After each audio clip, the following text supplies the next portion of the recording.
Hello বন্ধুরা, নতুন একটা ভিডিওতে তোমাদের অনেক অনেক স্বাগত। তো আজকের ব্লগটা দিতে অনেকটাই দেরি হয়ে গেল, বলতে পারো এক সপ্তাহ দেরি হয়ে গেল। আমাদের এখানে যে শকুন্তলা পুজো হয়েছিল সেটা নিশ্চয়ই তোমরা অনেকেই শুনেছো। এই যে দেখো, বাবা ফুল এনেছে আর আমি এখানে ফুল বিক্রি করতে বসেছি। আর রাত্রি 12টার পর গাইজ দেখতেই পাচ্ছ আমাদের ভাটার ঘাটে কত লাইন। এটা শুধু ভাটার ঘাটে, এছাড়াও আমাদের বারোমন্দির ঘাট আছে, সেখানেও প্রচুর পরিমাণে লাইন হয়। তো আমি এখন বাজে রাত্রি 1:30 আর আমি রেডি হয়ে নিয়েছি। তো এখন যাব জল ঢালতে, ফোনটা নিয়ে যাব না, তো সেই কারণে ভিডিও বানাতে পারছি না। তো দেখতে থাকো। রাত্রি 1:30টার সময় জল ঢালতে গেছিলাম আর বাড়ি ফিরেছি ভোরবেলা 5টার সময়। তো এসে বাড়ির সমস্ত কাজবাজ করে এখন শুয়েছিলাম, এইমাত্র ঘুমটা ভাঙলো সকাল 9টা বাজে। হ্যালো বন্ধুরা, তো আজকে শনিবার 27 তারিখ। তো বিকেলবেলা একটা এরম ড্রেস পরেছি। এই ড্রেসটা তোমরা আগে দেখেছো নাকি জানি না। তো এই ড্রেসটা পরেছি, সাথে মা রয়েছে। আমি আর মা এখন ঠাকুর দেখতে যাচ্ছি। তো তোমরা ব্লগটা দেখতে থাকো, ব্লগের দিকে দেখো। আমার মা প্রায় অনেক বছর পর বেরোলো এই শকুন্তলা মাকে দেখার জন্য। ছোটোবেলায় মা আমাকে নিয়ে আসতো, বা 3-4-5 বছর না মা বেরোয়নি। তো আমি মায়ের যেহেতু শরীরটা খারাপ ওর জন্য আরও মাকে নিয়ে আসলাম ঠাকুর দেখার জন্য। তো দেখতে দেখতে অনেকটা সন্ধ্যা হয়ে গেছিলো আর এখানে মনসাতলা মা বেরিয়ে পড়েছিলেন। তো দেখতেই পাচ্ছ আমাদের সামনে রয়েছে এখানে মনসাতলা মা, উনি আসছেন। তো আমি ভাবছি ওনাকে রেখে পাশের যে গলিটা রয়েছে সেখান দিয়ে চলে যাব, তাহলে মানে খুব তাড়াতাড়ি ওখানে গিয়ে আমরা শকুন্তলা মাকে দেখতে পাবো। তো সেই জন্য এই দেখো মা এখানে দাঁড়িয়ে অপেক্ষা করছে ঠাকুরটা দেখার জন্য।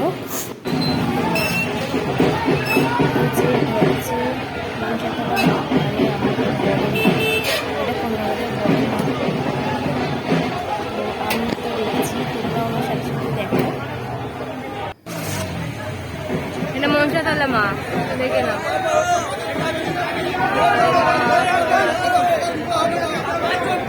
তোমরা কি মাকে দর্শন করার পর কিছু ফিল করতে পারবে? আমার তো গায়ে কাঁটা দিয়ে উঠছে। তো তোমাদের সাথে শেয়ার করি, তোমরা কি কেউ কৃষ্ণনগরে এসো?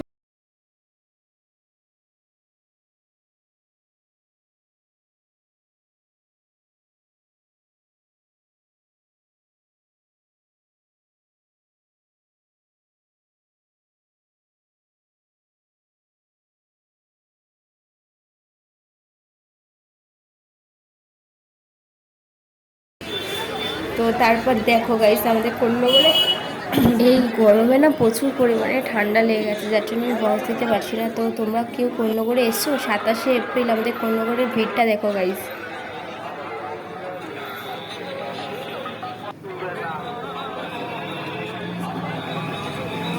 মা যাবে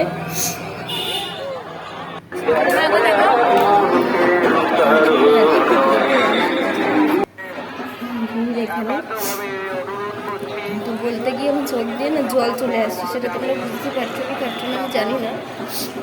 সত্যি এই দিনটা আমাদের কন্যাগর বাছুর কাছে খুবই একটা স্পেশাল দিন।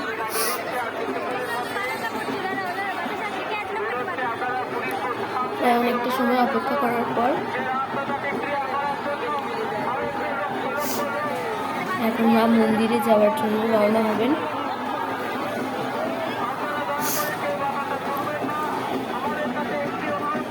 তোমরা দেখতে থাকো,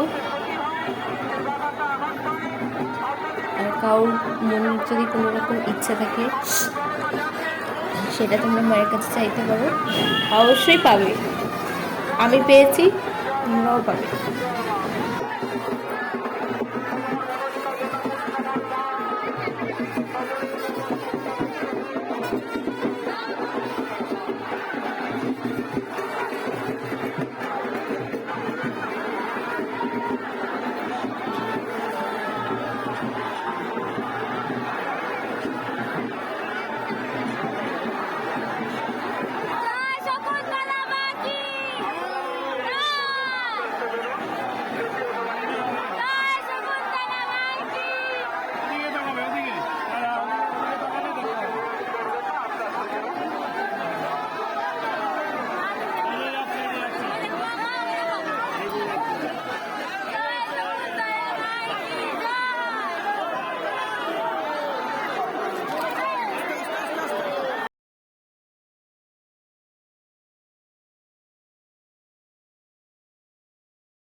তো পাঠা দেখতে পাচ্ছ আর বাজি ফাটানো হয়েছে সেল।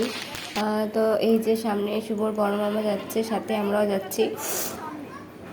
এই যে দুটো পাটাকে নিয়ে যাওয়া হচ্ছে, সুকান্ত দা, রাজা দা, এখানে সবাই রয়েছে, শুভর মামারা রয়েছে, শান্তি রয়েছে, এখানে সবাই আছে। তো এখন আমরা মন্দিরে যাচ্ছি। তো মন্দিরে গিয়ে এখন প্রথমে চলে এসেছি দুধপুকুরে। এখানে সমস্ত পাটাকে স্নান করানো হয়, তো স্নান করানো হয়ে গেছে। এবার আমরা যাব গিয়ে বসবো, মন্দিরের পাশে বসবো, কারণ পাটা বলি হতে তো একটু টাইম লাগে। তো তার জন্য আমার অনেক পাটা বলি হয় এখানে। তো তার জন্য এটা হচ্ছে শুধুমাত্র পুজোর লাইন, দেখতে পাচ্ছি এখানে কত লোক, তো পুজো দিয়ে এত লোক। তো তারপর আরেকটা মাছ হলো পাশে, সেটা দর্শন করে আসলাম, দিয়ে এখন পাটাগুলি দেওয়ার জন্য যাচ্ছি। তো চলো তোমাদেরকে আমি পাটাগুলো ভালো করে দেখিয়ে দিই। শুভর মামার বাড়ি থেকে দুটো পাটা ছিল, ওটা একটা অন্যজনের। এই যে এই পাটাটা দেখছি মুকুট পরানো হচ্ছে এইটা, আর বড় পাটাটা কালো, সেটা ওইদিকে বাগানে ভিডিও হচ্ছে। তো এই পাটাটা হচ্ছে ওই আরেকজনের, ওদেরই আত্মীয়র একটা পাঠা। তো এখন ওটাকে নিয়ে যাওয়া হচ্ছে বলি দেওয়ার জন্য। তো যিনি করে নিয়েছেন ওটা ছিল শুভর ছোটো মামা। তো এখন আমরা সবাই মিলে যাচ্ছি, কিন্তু মানে তোমাদেরকে কী বলবো, ইচ্ছা ছিল এবারে মন্দিরের ভেতরে ঢোকার, পাঠা বলি দেখার, কিন্তু সেটা হয়নি। তার আগেই খুব তাড়াতাড়ি করে হয়ে গেছিলো। তো দেখো রাস্তা, মানে এখানে কত পাঠা পরপর দাঁড়িয়ে আছে লাইন দিয়ে, মানে করে হয়েছে। ওইটাকে তো হেভি কিউট লেগেছে, খুব মায়াও লাগছিলো। মন্দিরটা দিক থেকে ঠিক ভাবছি। আর চলো মেলাটা তোমাদের ঘুরে দেখাই। পরের দিন তোমাদের সাথে আমি মেলাতে আমি ঘুরতে গেছিলাম, সেটা শেয়ার করব। তো তার আগে ছোট্ট একটা ব্লগের মাধ্যমে তোমাদের সাথে শেয়ার করব। তো আজকে রাতে মেলাটা ঘুরে তোমাদেরকে দেখাচ্ছি। এখানে অনেক রকম কালেকশন রয়েছে, চুড়ি আর অনেক কিছু। তো এই জুসটা খেয়েছিলাম 50 টাকা দিয়ে ফার্স্ট টাইম। চলো তোমাদেরকে মায়ের দর্শন দেখিয়ে দিই মন্দিরের ভিতর দিয়ে। এই দেখো, দেখতে পাচ্ছ, এইটুকু দেখা মানেই অনেক। তো এখন হচ্ছে মায়ের বিদায়ের মুহূর্ত। ভিডিওটা আমি এখানে শেষ করছি, ভালো লাগলে